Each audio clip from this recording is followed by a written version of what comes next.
Perkenalkan, saya Sahila Amalia dengan NIM 231156778. Di sini saya akan mempresentasikan perencanaan strategi startup atau platform digital berbasis teknologi, yaitu Desainin Aja. Yang pertama adalah profil perusahaan. Desainin Aja merupakan bidang usaha jasa desain grafis digital dengan produk jasa utama yaitu desain logo, poster dan banner, feed Instagram, CV dan portofolio, presentasi, dan desain custom. Selanjutnya, yang melatar belakangi pembentukan platform ini adalah banyaknya mahasiswa dan UMKM membutuhkan desain berkualitas, jasa desain profesional masih relatif mahal, banyak desainer muda belum memiliki wadah untuk menawarkan jasanya, dan peluangnya yaitu tren digital marketing terus meningkat, kebutuhan konten visual semakin tinggi, dan pertumbuhan UMKM membuka peluang jasa desain. Visi dari platform ini adalah menjadi platform jasa desain digital yang terpercaya, terjangkau, dan menjadi pilihan utama mahasiswa serta UMKM di Indonesia. Misinya menyediakan desain berkualitas dengan harga terjangkau, membantu mahasiswa dan UMKM memperoleh desain profesional, memberikan pelayanan cepat dan responsif, mengembangkan kreativitas desainer muda, berinovasi mengikuti perkembangan teknologi.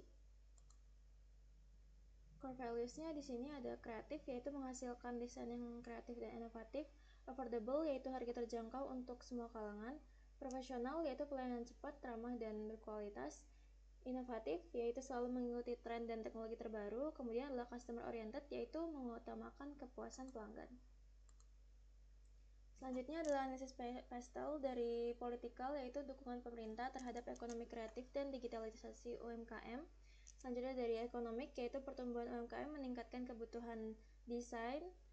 Dari sosial, yaitu penggunaan media sosial meningkat sehingga kebutuhan desain semakin tinggi. Dari technological, yaitu software design atau AI, dan media sosial mempercepat proses bisnis. Yang selanjutnya itu environmental, yaitu bisnis digital, paperless, dan ramah lingkungan. Selanjutnya adalah legal, yaitu mematuhi hak cipta, lisensi desain, dan perlindungan data pelanggan. Selanjutnya ada five forces porter. Yang pertama yaitu ancaman pendatang baru, yang kedua ancaman produk substitusi, yang ketiga daya tawar pelanggan, yang keempat daya tawar pemasok rendah, yang kelima persaingan industri tinggi. Selanjutnya adalah analisis internal dan eksternal.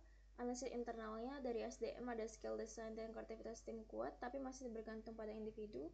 Dari sisi teknologinya ada andalkan Canva atau Adobe dan platform digital yang murah tapi mudah ditiru oleh kompetitor. Selanjutnya ada operasional, yaitu layanan custom dan instan, proses cepat tanpa bahan fisik atau rantai pasok. Selanjutnya adalah keuangan, yaitu modal dan biaya operasional rendah, mendukung strategi harga terjangkau. Selanjutnya adalah marketing, yaitu target pasarnya jelas, namun brandingnya masih baru. Untuk analisis eksternalnya ada opportunities, yaitu peluang, yaitu kebutuhan desain mudah di kalangan mahasiswa. Yang kedua tren digital marketing dan sosmed naik. Yang ketiga pertumbuhan UMKM dan content creator. Selanjutnya adalah ancamannya, yaitu Canva dan AI design tool. Yang kedua ada perang harga, dan yang ketiga ada banyak kompetitor. Matriks IFE-nya dari strength atau kekuatannya, harga terjangkau, bobotnya adalah 0,15 dengan rating 4 sehingga skornya 0,60.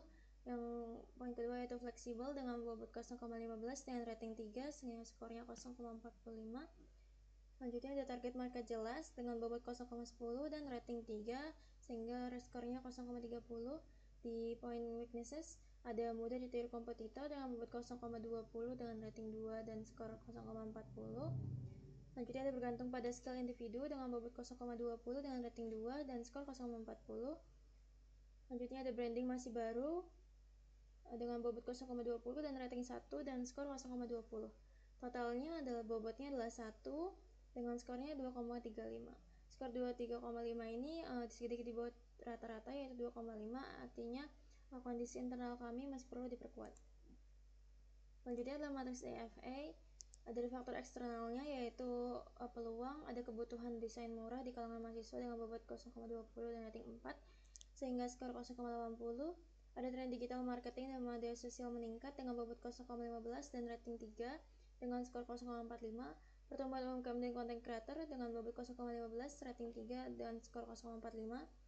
Ada dari traits-nya ada Canva dan AI design tool dengan bobot 0,20 dan rating 2 dengan skor 0,40.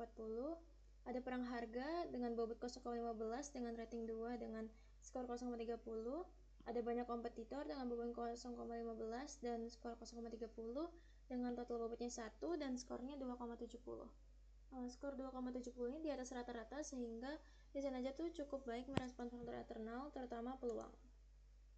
Selanjutnya ada analisis SWOT. Di strength ada harga jasa sangat terjangkau, katalog desain siap pakai, landing custom request, dibuat oleh mahasiswa, kemudian ada operasional berbasis online.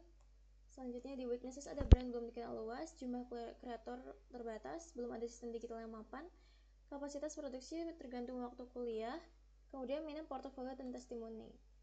Di bagian opportunities ada kebutuhan desain tinggi di kalangan mahasiswa dan UMKM. Banyak mahasiswa berskill desain belum punya wadah menjual karya. Selanjutnya adalah pertumbuhan UMKM yang butuh branding dengan biaya murah. Selanjutnya ada tren konten visual di media sosial terus meningkat. Dan yang terakhir, promosi dapat dilakukan murah melalui media sosial.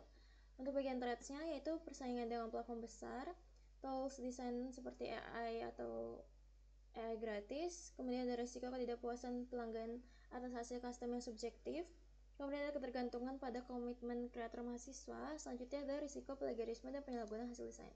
Dari matriks SWOT tadi disimpulkan ada beberapa strategi. Dari strategi SO, yaitu yang pertama buka rekrutmen kreator mahasiswa secara berkala, kemudian ada perluas katalog desain siap pakai, kemudian dari sisi weaknesses opportunities yaitu persaingan dengan platform besar dan tools desain AI gratis. Kemudian dari sisi strength threats-nya yaitu posisikan diri sebagai alternatif lokal yang lebih murah dan personal dibanding platform besar.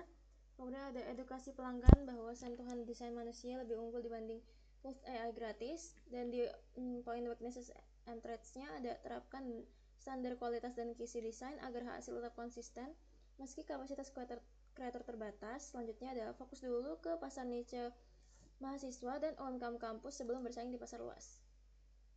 Selanjutnya ada formulasi dan implementasi strategi. Yang pertama ada generic strategi Porter. Yang dipilih adalah cost focus atau fokus biaya, di mana segmen pasarnya khusus untuk mahasiswa. Keunggulan utamanya menawarkan layanan desain berkualitas dengan harga yang terjangkau dan ramah kantong. Alasannya menghindari persaingan langsung dengan desain agensi besar. Selanjutnya ada unsolved growth matrix, di mana posisi matriknya itu market penetration dengan strategi Porto dan pasar, menawarkan jasa desain yang sudah ada kepada segmen pasar yang sudah ada. Dengan fokus utama saat ini meningkatkan jumlah pelanggan dan memperbesar pangsa pasar aktif. Dengan teknik eksekusi yaitu optimalisasi promosi kreatif, pemberian diskon, dan peningkatan mutu dan kualitas. Selanjutnya ada blow ocean strategi dengan layanan bisnis berlangganan, kemudian pakai template, kemudian fokus produk cetak, dan menjangkau ranah akademik dan ranah UMKM. Selanjutnya ada tujuan strategis dalam 3 tahun dengan tujuan akhir utamanya menjadikan Desain Aja sebagai platform desain digital yang dikenal luas oleh mahasiswa dan UMKM di Indonesia dengan andal, terjangkau, cepat, dan berkualitas. Target penggunanya adalah 1.000 pengguna aktif. Kemudian target pendapatannya adalah 5 juta per tahun. Target kemitraannya adalah menjadi kerjasama minimal 5 institusi. Kemudian kapasitas tim dan produknya adalah memiliki minimal 5 desain freelance aktif dan meningkatkan minimal 20 aset template. Kemudian ada KPI-nya yaitu mencapai 1.000 pengguna. Kemudian bidang bisnisnya ada 5 juta per tahun. Kemudian perluasan jaringannya adalah 5 institusi. Kemudian ada kapasitas layanannya adalah 5 desainer. Kemudian yang ekspansi produknya adalah 20 aset desain. Selanjutnya ada roadmap implementasi. Tahun pertama itu fokus pengembangan produk atau product development.